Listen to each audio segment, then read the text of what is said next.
Hello everyone, I am किशोर कारसेकर। तो इस video में हम बात करने वाले हैं, जब आप अदर स्टेट में कहीं एडमिशन ले रहे हैं तो आपको कौन सी ऐसे इंपॉर्टेंट फैक्ट्स है जिसके ऊपर आपको फुली यहाँ पे फोकस करके ही वहाँ पे एडमिशन लेना चाहिए। देखा जाए तो जिन स्टूडेंट्स को नीट में कम मार्क्स आते, वो स्टूडेंट्स अपनी होम स्टेट में अगर एडमिशन नहीं मिलता तो किसी अदर स्टेट के लिए यहाँ पे एडमिशन के लिए प्रायोरिटी देते। तब उस समय आप जो भी आपका एमबीबीएस है, बीडीएस है, बीएमएस है, बीएचएमएस है, बीयूएमएस है या आपका बीएसएमएस है, इनमें से आपका कौन सा भी अगर कोर्स है, अगर आप उस कोर्स के लिए एडमिशन ले रहे हैं तो आपको जो भी मैंने बोर्ड्स पे कुछ पॉइंट एक्सप्लेन किए हैं, उस पॉइंट के ऊपर आपको केयरफुली वॉच करके ही वहां पे एडमिशन लेना चाहिए। फर्स्ट ऑफ ऑल तो आप जिस स्टेट में एडमिशन ले रहे हैं उस स्टेट की जो भी काउंसलिंग प्रोसेस की ऑफिशियल वेबसाइट है, वो ऑफिशियल वेबसाइट आपको पता हो जानी चाहिए। जैसे आप महाराष्ट्र के लिए एडमिशन करते हैं तो महाराष्ट्र की mahacet.org.in ये प्रोसेस है। कर्नाटका की के डॉट आपकी प्रोसेस है। बाद में आपका केरल हो गया तो वहां पे KEM ये जो वेबसाइट है, ये सभी ऑफिशियल वेबसाइट है और इस पे आपकी प्रोसेस होती है। जैसे ही आप अदर स्टेट, यानी कि लगभग लास्ट वीडियो में हमने देखा है, लास्ट वीडियो में लगभग हमें 19 इंस्टीट्यूट के लिए या 19 स्टेट के लिए हम अप्लाई कर सकते हैं। जो भी हमारी ओपन स्टेट बोल के काउंसलिंग रहते उसके लिए हम 19 स्टेट के लिए यहाँ पे एप्लीकेशन दे सकते हैं। इसके अकॉर्डिंग मैंने लास्ट वीडियो में पूरा इंफॉर्मेशन बता दिए कौन से स्टेट में एडमिशन के लिए कितने % यहाँ पे रिजर्वेशन सीट्स रहती है फॉर आउटसाइड स्टूडेंट्स के लिए, इसके बारे में। ठीक है, तो सेकंड पॉइंट है हमारा काउंसलिंग के रूल्स एंड रेगुलेशन। देखा जाता है यहाँ पे जो भी अपनी होम स्टेट रहती है उस होम स्टेट के लगभग हमें रूल्स पता रहते, लगभग पूरे कॉलेजेस पता रहते, लेकिन जब हमारी बात आती है अदर स्टेट काउंसलिंग के बारे में तब हमें यहाँ पे थोड़ा सा प्रॉब्लम आता है कि उस स्टेट की यहाँ पे रूल्स क्या रहने वाले हैं, राउंड कैसे होने वाले हैं, राउंड के रूल्स क्या रहने वाले हैं। थोड़ा यहाँ पे स्टूडेंट्स का कंफ्यूजन होता है। क्यों होता है ये कंफ्यूजन? देखा जाए तो हर स्टेट की अलग से यहाँ पे काउंसलिंग प्रोसेस होती है, वैसे अलग से रूल्स एंड रेगुलेशंस होते हैं। तो वो रूल्स एंड रेगुलेशन पहले आपको समझ के लेना चाहिए और फिर बाद में आपको उस काउंसलिंग प्रोसेस में रजिस्ट्रेशन करना चाहिए, क्योंकि हर एक स्टेट में कुछ तो ऐसा रूल्स होता है जिस रूल की वजह से हमें आगे चल के प्रॉब्लम हो सकती है। इसकी वजह से हमें पहले वो रूल्स चेक करने चाहिए और एडमिशन लेना चाहिए। बाद में यहाँ पे रजिस्ट्रेशन, अभी देखा जाए यहाँ पे जैसे कि अभी केरला रजिस्ट्रेशन, कर्नाटका रजिस्ट्रेशन, ये दो प्रोसेस के रजिस्ट्रेशन ऑलरेडी चल रहे हैं या खत्म हो चुके हैं। लेकिन ये दो स्टेट छोड़ के जो भी अदर देन स्टेट है वो सभी स्टेट की यहाँ पे रजिस्ट्रेशन नीट एग्जामिनेशन रिजल्ट के बाद यहाँ पे चालू होते हैं। तो यहाँ पे आपको ये भी ध्यान रखना है कि कौन सी स्टेट रजिस्ट्रेशन बिफोर होते हैं और कौन से रजिस्ट्रेशन यहाँ पे आफ्टर नीट रिजल्ट होते हैं। इसके बारे में भी आपको यहाँ पे इंफॉर्मेशन रखना जरूरी रहता है। और आप जिस भी मोबाइल नंबर या जिस भी मेल आईडी से वहां पे रजिस्ट्रेशन कर रहे हैं तो वो मोबाइल और मेल आईडी आपको वहां पे कंटिन्यूअसली चेक करना पड़ेगा और डे बाय डे आपने जिस भी यहाँ पे स्टेट का फॉर्म भरा है उस वेबसाइट पे आपको डे बाय डे जाके पूरे अपडेट्स के बारे में इंफॉर्मेशन लेनी चाहिए।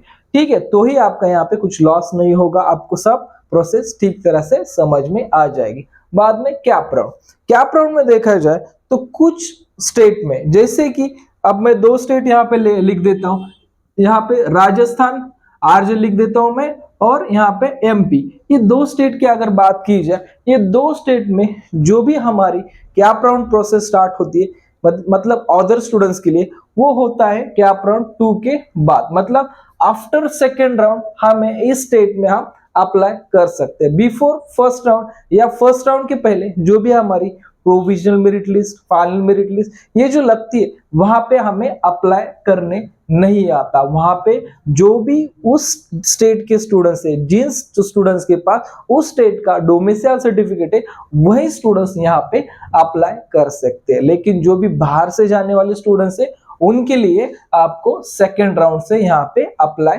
कर सकते हैं। ये बहुत इंपॉर्टेंट रूल्स एंड रेगुलेशंस रहते हैं जो भी आपको यहाँ पे पता होना चाहिए। ऐसे ही मतलब अदर जितने भी स्टेट के लिए स्टूडेंट्स फॉलो करते हैं, आपको कोई एडमिशन प्रोसेस में दिक्कत आ रही है तो टोटली जितने भी स्टेट मैंने यहाँ पे कॉल किए वो सभी स्टेट के हम काउंसलिंग प्रोसेस यहाँ पे कंडक्ट करवाते, ताकि आपको यहाँ पे आपके मिनिमम मार्क्स होके भी कैसे अच्छे से अच्छे कॉलेज मिल सके, इसके बारे में हम टोटल यहाँ पे फोकस करते हैं। ठीक है, जिन स्टूडेंट्स को हमारी तरफ से पेड काउंसलिंग ज्वाइन करना है तो स्क्रीन के ऊपर जो भी नंबर दिए वहां पे आप व्हाट्सअप कीजिए कि I am joining for your counselling बोल के मैसेज कीजिए। हमारा पूरा डिटेल्स शेड्यूल आपके पास आ जाएगा, उस अकॉर्डिंग आपको डिसाइड करना है ज्वाइन करना है या नहीं करना। ठीक है, लेकिन जो बच्चे ज्वाइन कर दे उनको 101% वहां पे प्रॉफिट ही हो चुका है। नेक्स्ट पॉइंट आता है हमारा इस वीडियो का, नीट के मार्क्स। देखा जाए तो यहाँ पे एक मस्ट इंपॉर्टेंट पार्ट रहता है, क्योंकि बहुत सारे काउंसलर के पास आप मतलब इंफॉर्मेशन लेते हैं, लेकिन आपको ये कोई एग्जैक्ट नहीं बताता कि आपके नीट के ये जो नंबर से उस नंबर पे आपको कौन से स्टेट में अगर आपने एडमिशन के लिए ट्राई किया तो वहां पे आपका मेक श्योर एडमिशन होगा। बहुत सारे स्टूडेंट्स को मालूम नहीं रहता, या बहुत मतलब जो भी इंफॉर्मेशन देने वाले लोग हैं उनको भी पता नहीं होता। इसकी वजह से कई बार ऐसा होता है कि आपके मार्क्स है उस स्टेट में आपका नंबर भी लग जाता है, मतलब लगने वाला रहता है, लेकिन उस स्टेट का आपने फॉर्म ही नहीं भरा होता। तो ऐसा भी आपके साथ ना हो, इसके लिए भी आपको जो भी आपके नीट का स्कोर है वो नीट के स्कोर अकॉर्डिंग आपको यहाँ पे डिसीजन लेना चाहिए, ताकि आपको आपका मिनिमम स्कोर होके भी आपको अच्छे से अच्छे कॉलेज यहाँ पे मिलना चाहिए। ये सबसे इंपॉर्टेंट पार्ट यहाँ पे रहता है। ठीक है, अभी नीट की मार्क्स के बाद यहाँ पे स्टेट लिस्ट देखा जाए यहाँ पे तो स्टूडेंट्स मतलब ऐसे हम देखते कि हर स्टेट का उनको काउंसलिंग करवाना है, हर स्टेट का। अपने मार्क्स नहीं देखते, लेकिन मुझे हर स्टेट में ऑप्शन अपना कैपिट के बारे में। तो देखा जाए बहुत सारे ऐसे स्टूडेंट्स हैं जिन स्टूडेंट्स को हर एक स्टेट में अप्लाई करना है, लेकिन ये कभी वो नहीं सोचते कि हम जहाँ पे अप्लाई कर रहे हैं वहां पे कितने मार्क्स का कट ऑफ आता है और उस कट ऑफ के लिए हम यहाँ पे एलिजिबल हो सकते हैं या नहीं। बहुत बार ऐसा देखा जाता है कि स्टूडेंट्स केरला यहाँ पे अप्लाई करते हैं, बाद में कर्नाटका के लिए अप्लाई करते हैं, बाद में अगर देखा जाए तो यहाँ पे मध्य प्रदेश के लिए भी अप्लाई करते हैं और राजस्थान के लिए भी अप्लाई करते हैं। लेकिन जब आप इतने स्टेट के लिए अप्लाई करते हैं तो आपको इस स्टेट का कभी कट ऑफ आपने देखा है क्या? फर्स्ट पार्ट यहाँ पे आता है, क्योंकि अभी जैसे केरला के ऑप्शन फॉर्म मतलब काउंसलिंग के फॉर्म चले, स्टूडेंट्स बस फॉर्म भरना है, लेकिन वहां का कट ऑफ क्या आ जाता है, वहां का cut off as compare to Maharashtra के जो भी सेमी गवर्नमेंट कॉलेज है उन कॉलेजेस का जितना कट ऑफ है उतना ही कट ऑफ केरल का जाता है। तो आपको ये भी बेसिक इंफॉर्मेशन पता होनी चाहिए, ताकि आपका टाइम और पैसा यहाँ पे वेस्ट ना हो जाए। तो आपको इसलिए आपको नीट के स्कोर अकॉर्डिंग आपको कौन से स्टेट में एडमिशन लेना है ये फर्स्ट लिस्ट आपको बनानी है, और उसके बाद जो भी आपकी स्टेट फिक्स हो जाए उसके बाद आपको कौन से कॉलेजेस में एडमिशन लेना है। बराबर है, स्टेट अगर अपनी फिक्स हो जाती है, बाद में नेक्स्ट पॉइंट आता है कॉलेज, कि कौन से कॉलेज में हमें एडमिशन लेना चाहिए। क्योंकि कॉलेज क्यों इतना इंपॉर्टेंट है, क्योंकि देखा जाए आप बेसिकली अदर स्टेट में जा रहे हैं जहां पे जाने के बाद आपको कोई भी कैटेगरी बेनिफिट नहीं मिलने वाला, फिर आप लगभग यहाँ पे 10 लाख से लेके कम से कम 22 लाख तक यहाँ पे फीस पेड कर रहे हैं। तो इसलिए आपको इतना फीस अगर आप पेड कर रहे हैं तो आपका इतना काम बनता है कि आपको जो कॉलेज ले रहे हैं आप उस कॉलेज का आपको पूरा हिस्ट्री एंड उस कॉलेज का पूरा डिटेल्स आपको मालूम होना चाहिए, ताकि आपको यहाँ पे जाने के बाद आपका हॉस्टल, आपका कॉलेज का एटमॉस्फेयर, आपके लिए जो भी पेशेंट फ्लो रहने वाला है, जो भी कॉलेज में बेड्स रहने वाले, सभी की इंफॉर्मेशन आपको होनी चाहिए, ताकि आपकी जो भी इन्वेस्टमेंट है वो आपकी इन्वेस्टमेंट करेक्ट जगह पे यहाँ पे होनी चाहिए, ताकि बाद में आपको 4.5 साल तक वहां पे पछताना ना पड़े कि मैंने ये कॉलेज क्यों लिया। तो इसकी वजह से आप कॉलेज की जो भी लिस्ट बना रहे, आपके फर्स्ट जो भी आपका बजट है, बजट के अकॉर्डिंग एज वेल एज आपके कट ऑफ के अकॉर्डिंग यहाँ पे डिसाइड करनी चाहिए। क्योंकि देखा गया यहाँ पे बहुत सारे स्टूडेंट्स यहाँ पे अच्छे मार्क्स होके भी कुछ अच्छे कॉलेज नहीं मिल पाते उनको, क्यों? तो थोड़ा बजट के अकॉर्डिंग यहाँ पे डिसीजन लेते हैं, लेकिन वहां पे ही जैसे कोई स्टूडेंट्स को मिनिमम मार्क्स है लेकिन उसका बजट अगर हाई है तो वो अच्छे कॉलेज में यहाँ पे स्टडी के लिए जा सकता है। देखा जाए तो यहाँ पे बहुत बड़ा एक स्कैम होता है, हर साल होता है। बहुत सारे बहुत सारी जगह से स्टूडेंट्स को फोन आते हैं, आपको हम इस पैकेज में एडमिशन करवा के देंगे, आप आ जाइए। फोन आते हैं, मैसेजिंग आती है, उनको कन्विंस किया जाता है, उनसे कुछ सम अमाउंट भी यहाँ पे ली जाती है और बाद में एडमिशन उनका नहीं हो पाता, क्योंकि वहां पे कुछ ऐसे बेसिक स्टेप्स रहते जो उनको मालूम ही नहीं रहती, इसकी वजह से वहां पे एडमिशन नहीं हो पाता। तो अगर आपको हमारी तरफ से एडमिशन करवाना है तो भी आप यहाँ पे करवा सकते हैं, क्योंकि ये आपकी जो अमाउंट है ये बहुत बड़ी अमाउंट है। यहाँ पे आप हमें कोई सिंगल रुपीज नहीं देना।